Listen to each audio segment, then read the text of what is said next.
Hello YouTube, I'm back again with another video. I'm actually going to be playing my true Draco deck against a Gishki Spright deck. Well, one thing that makes this deck very broken that I didn't realize, considering how old Gishkis are, is they're not hard ones. They don't have hard ones per turn effects.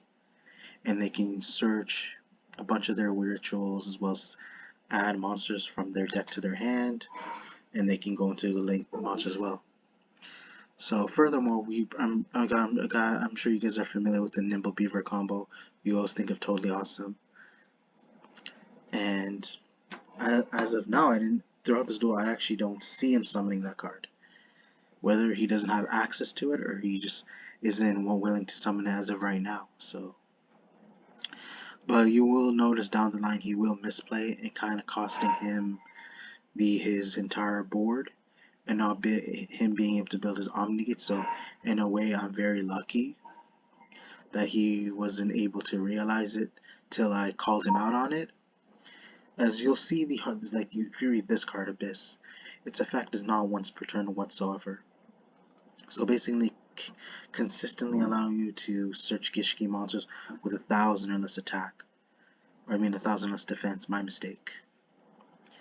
And although I may have been familiar with this combo back then, I just didn't realize how broken it is. Although it does not compete with today's format, if you break it with Elf, if you combo it off with Elf, then it's basically a +2.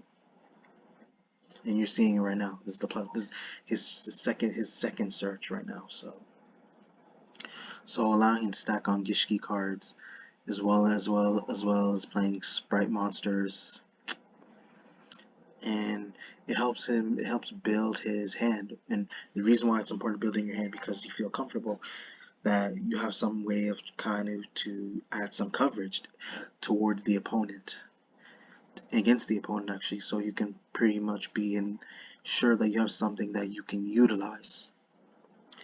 As although it would have been nice if I would have been first, but I managed to break away with this victory, as you can see right now. So let's fast forward here. It's not going to be a long duel. So he's going to go into IP, and I told him, this is where I call him out. I tell him you cannot do that. You have to control at least a level 2 or rank 2 monster on the field, which he doesn't.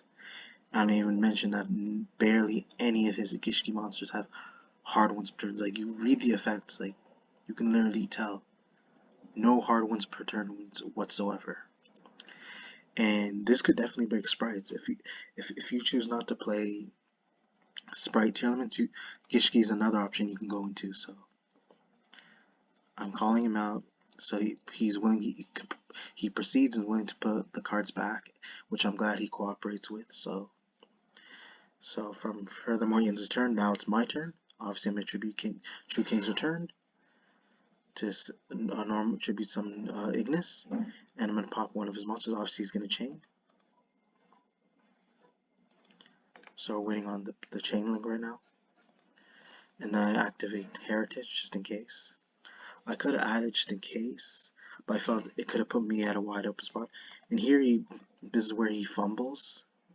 And what I mean by fumble, look at the play he's going to make right now. He's thinking. So instead of getting rid of my Ignis, he gets rid of Heritage instead. He makes me shuffle that card back to the deck instead of the monster that overpowers his Unicorn. And he's just going to take the 200, which is fine. And then from here on out, I'm going to set 4 and pass. And then standby, I'm going to activate Spell Fragments. He chains with Smashers, which he can, because he has a Spright monster in his grave. Which is cool, sure. Let's go by the play-by-play. He's going to activate Aquamarine. I'll chain with the Ignis Heat's effect, allowing me to add Disciples. And I'm going to chain with Skill Drain, so he doesn't proceed with the amount of summons in hand. As well as Graveyard. I could be wrong too, but it looks like he's trying to stack his field with cards from his graveyard as well, so as well as hand.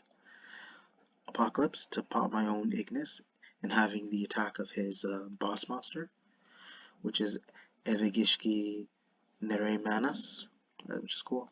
Let's proceed here. I'll let him attack me for the 15.